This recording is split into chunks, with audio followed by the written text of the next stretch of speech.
after that job ended in that town called Bastrop, I had to move to Baton Rouge, and I was waiting tables at Texas de Brazil. So I would do metal buildings during the day and then wait tables at night. Let me just go ahead and say I love Texas de Brazil. It's incredible, isn't it? Yeah. It's incredible. Sponsors for the show, Texas. Yeah. It was actually my first day was one of the shittiest days ever because it was all still in this time frame, right? Where your heart's still broken. You're like, what the fuck is going on with my life? How did this happen? How did I do everything I was supposed to do and then end up back in my hometown waiting tables? Like it was a blow. It was a blow. And eventually it got to such a point where it's like, no, I'm starting a business. So I go to find out how much it costs to start a construction company and get licensed legally. Well, you have to have a $10,000 net worth. Okay. Well, there was nowhere to go on that. I mean, it couldn't go to your parents. There was no pennies to rub together there. So I'm like, okay, I got to get a real job. So they're building this hospital in Baton Rouge called Women's Hospital. And I was going everywhere during the day, just giving resumes out all the time. And I see this job site, and I'm like, I know this is not a construction company office, but I'm just going to go try. So I go in the first time, and I'm like, can I see the boss? And I got my little bullshit resume, which basically says nothing, but I put up metal buildings when I was 14. You also put some extra stuff in there. Yeah. Up, right? Yeah. Fluffed him up a bit. Yeah, I'm really good with people. I did my best. It was complete horseshit. Yeah.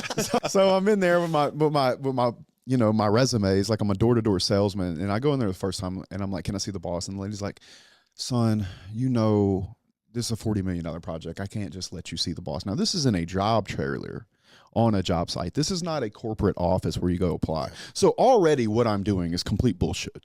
Like it's very forward, let's say. Second time, Justin, she knows my name after the second time. Third time, I go in.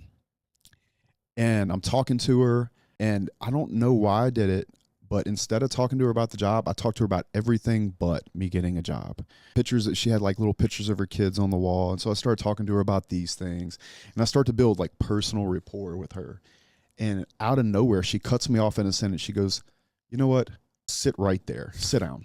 And I wait, I don't know, 2 or 3 minutes. And this just grizzled, angry 55-year-old white guy that looks like he's been running a construction project comes in. Are you Justin? And I'm like, yes, sir. I'm sitting down in the chair. He's like, come with me. And so click, just boots clacking through this, because these are like on-site trailers, so it's kind of hollow inside, just walking down this hallway.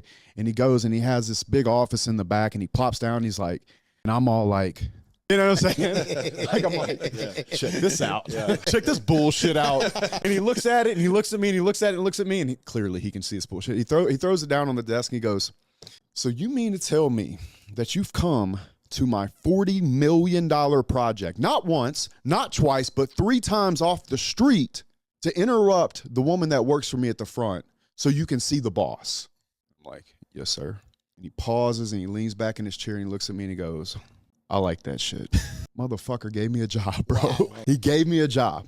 And this particular job was paying per diem. And so what I did was I took the per diem and I lived off of it. It was like $25 to $40 a day. I can't remember exactly what the number was. I lived off the per diem. And then when I went to the bank, and when I set up my account for the direct deposit, I had her draft all of my paycheck, my actual paycheck, into another account. And it took me about 6 months, but I got that 10 grand. I took that 10 grand. I went and applied for my residential license so I could build houses. And then I moved the 10 grand to another bank account. And then I went and applied for my commercial. And that will be 15 years ago next March.